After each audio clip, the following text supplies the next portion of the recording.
Soo dhawaada, magacaygu waa Khadija. Waxaan la noolahay ninkeyga. Waxaan dhalnay hal cunug ah.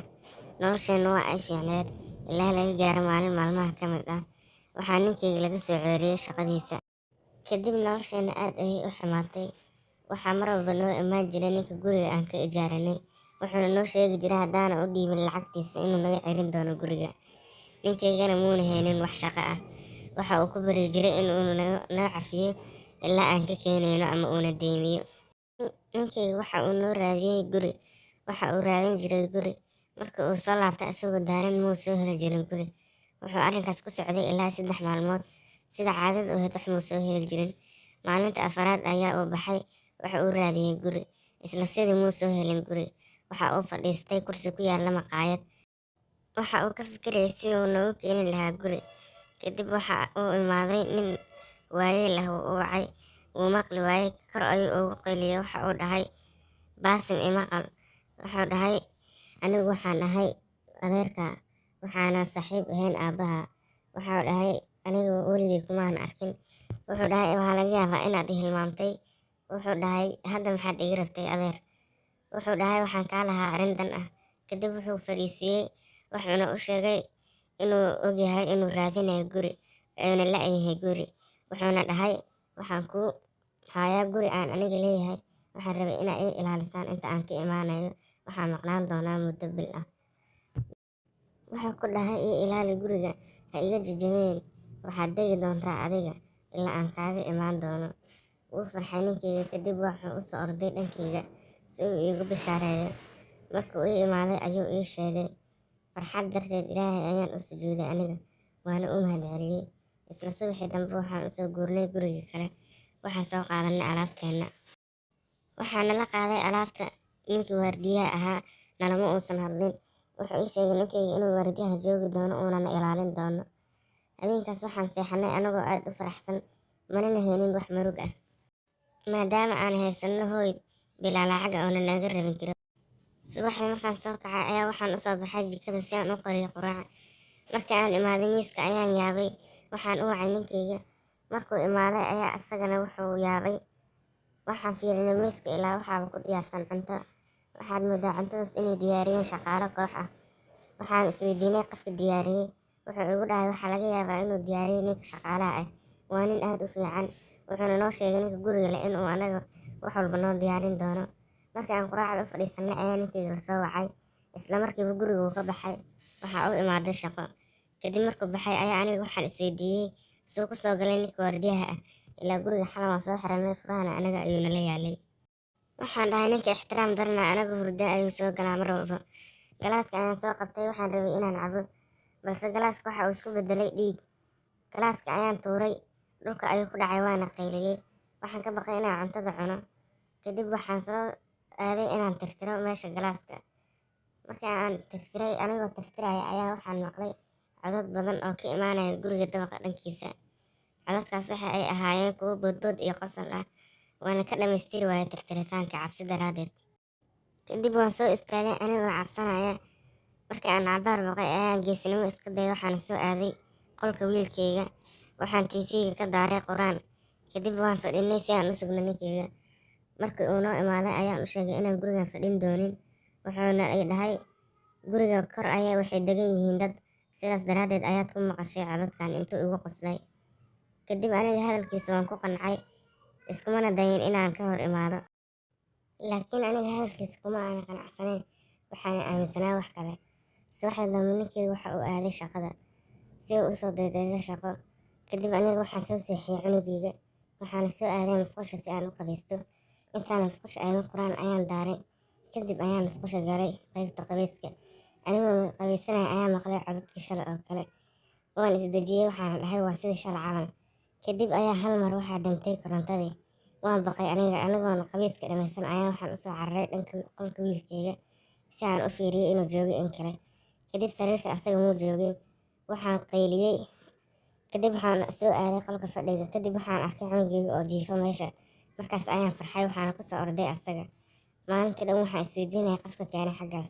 Ilaa asaga ma aha mid socon kara. Gurguurashadan hadda ayuu baranayay. Fikri ayaa i dilay ilaa maalinkaas oo dheer waan fikirayay inta uu maqnaa ninkeyga. Waan baqayay kadib waxaan akhrisanayay quraan si uu cabsida iga kala degto. Markuu ninkeyga imaaday ayaan u sheegay wixii dhacay anigoo dhahaya waan baqayaa ee guriga naga rar. Wuxuu ii sheegay inaan gurigan ka tagi karin waayo waxaan kusoo helnay si adag. Wuxuuna ii ballan qaaday inuu shaqada beri si dhaqso ah uga imaan doono. Habeenkii waan seexday aniga waana baqayay balse markii aan soo kacnay subaxdii ayuu wuxuu aaday shaqadiisa.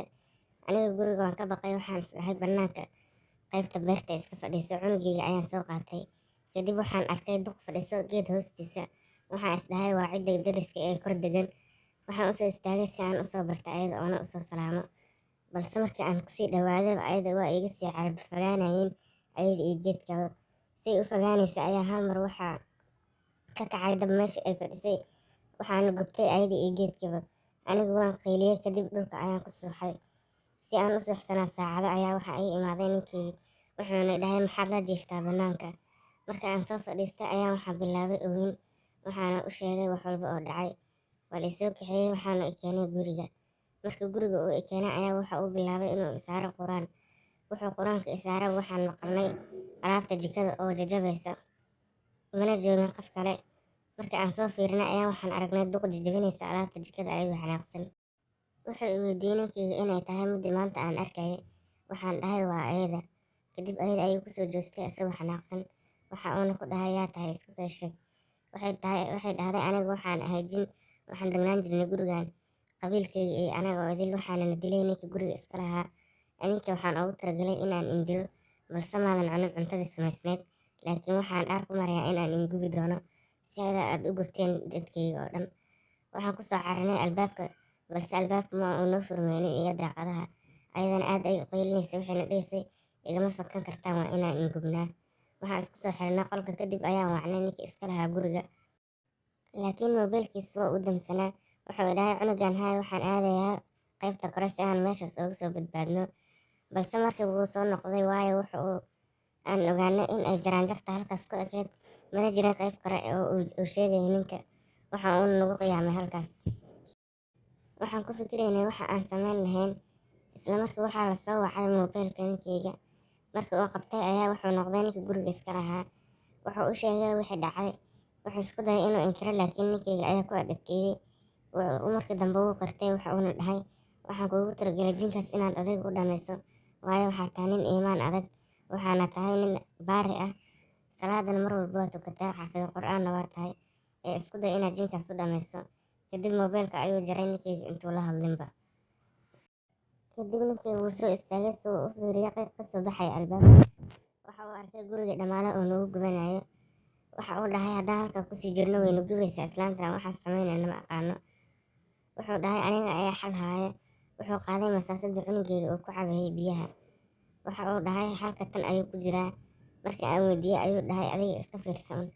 Masaasada ayuu furay waxa uuna ku akhriyay quraan. Biyihii taaliisha ahaa marka uu ku akhriyay quraanka uu ku dhameeyay ayaa wuxuu dhahay isoo raac adiga. Gadaasheeda soo soco. Kadib markuu soo baxnay dabka wuxuu ku shubayay biyaha taaliisha ahaa. Dabka meel walba wuu ku hareereysnaa.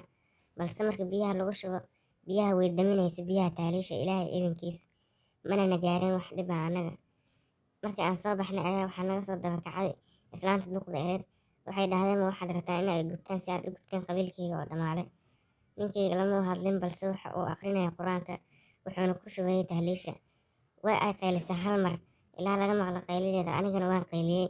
Dadka deriska marka ay maqleen waxay la xiriireen ambalaasta iyo dabdamiska.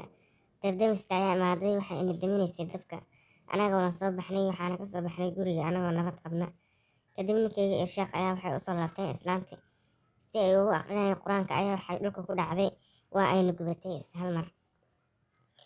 Guriga waa la damiyay markii la damiyay ayaa dadka deriska waxay dhaheen dabka waan arkaynay laakiin maana moodeynin in ay ku jiraan hal qof. Marka ilaa aan ka maqlay qaylidiina adinka. Ninka guriga lahaa markuu noo imaaday ayaa wuxuu naga dalbaday in uu gurigaas na siiyo. Balse aniga ayaa diiday waxaana dhahay lagama yaabo inaan saacad kale kusii jiro. Wuxuu naga codsaday in aan cafino. Kadib waxa uu noo gaday guri ku yaalla badda xeebteeda. Waxa uuna siiyay furihiisa. Gurigaas ayaana ku noolaan doonaa inta hadda ka dambeyso. Qisadii halkaas ayay ku dhamaatay. Ninkeygana waxa uu helay shaqo. Uu ku shaqeeyay waxaana nolol damaanad qaaday nolol aad u qurxoon. Waxaan jeclaystay inaan ii sheego qisadeeda, waayo waa mid aad u